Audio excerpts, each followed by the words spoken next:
जब पूरे देश में आक्रोश था, एक स्टेटमेंट की जस्टिस ऑफ इंडिया की तरफ से आया कि इसमें कि एक एडवोकेट साहब ने एक पीआईएल फाइल कर रखी थी, तो उस पीआईएल के संदर्भ में उन्होंने एक वर्ड यूज किया है कोकरोच, जिसमें कि वो पूरे यूथ को इंक्लूडिंग जो नए हमारे एडवोकेट नई फैटर्निटी में नए नए आए हैं और बाकी और दूसरे उनको कोकरोच शब्द से सम्मानित किया। अब तो ये लगता है कि सीजीआई वगैरह बयान है, इनको न्याय से और न्याय से ज्यादा कि अपने आप को ज्यादा सरकार के उसमें हाथों में हाईलाइट करना चाहते हैं,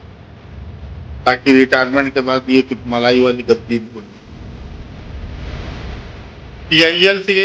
अगर आपको पीआईएल से दिक्कत थी तो आप पीआईएल को स्टेट में रिजेक्ट करते हैं, जैसे कि होता आता है विभिन्न कोर्टों में।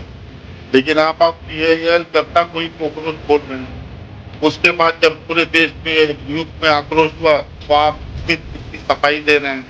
कि नहीं मैं तो यूथ की इज्जत करता हूँ और यूथ भी मेरी उतनी इज्जत करता है, और यूथ ये यहाँ हमारे देश का यूथ जो है वो मतलब ह्यूमन रिसोर्सेज हमारे देश के है जो नई जनरेशन है। लेकिन सीजीआई साहब आपने कल जो है वो दिल की बात निकाला, आप ये फ्रस्ट्रेशन दिखाते हैं, आप ये नहीं चाहते कि लोग आए आपके कोर्ट में इंसाफ के लिए। आपको जिस पद पे बैठना है आप इंसाफ के लिए बैठते हैं, और पीआईएल का मान ली कोई से कोई किसी को वो नहीं मिल पा रहा इंसाफ, को पीआईएल फाइल करेगा ना। अब आपको लगता है कि गलत पीआईएल फाइल कर रहा है तो आप रिजेक्ट कर दीजिए, पेनाल्टी तक लगा दीजिए जैसा लगता है। अब आप उसको खटमल कोकरोच कोकरोच करके उसको क्या आप उसको करना चाह रहे हैं। एक तो ये है कि आपने युद्ध को गाली दी, फिर आप करेंगे फेक डिग्री, आप अपनी फैटर्निटी को गरिया रहे हैं कि लॉयर्स के डिग्री के साथ आते हैं, तो ये उनको भी गरिया रहे हैं। तीसरा है कि आप जो जो पिछली सरकारों ने पीआईएल दी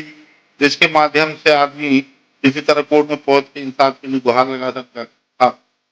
उसको भी आप एक तरह से खत्म ही करना चाहता है, ताकि ये शब्द आपके जो है वो कोई अगर सोचे दिमाग में लगाए कि भाई पीआई वो एक तरह से आपके यहाँ पहुंच ही नहीं पाएगा किसी उस पर, क्या पता नहीं उसको। कल तो आपने कोकरोच बोला, किसी को पागल कुत्ता बोल सकते हैं, कुछ भी आप कह सकते हैं। तो मेरा मानना है कि सीजीआई साहब ये देश बहुत बड़ा है और आप एक मतलब बहुत बड़ी गद्दी पे बैठे हैं जो कि पीएम से ऊपर, और आपको पूरे पूरे देश का आप भरोसा है न्यायपालिका में, तो ऐसे शब्द उस पोस्ट पे शोभा नहीं देते। अब यार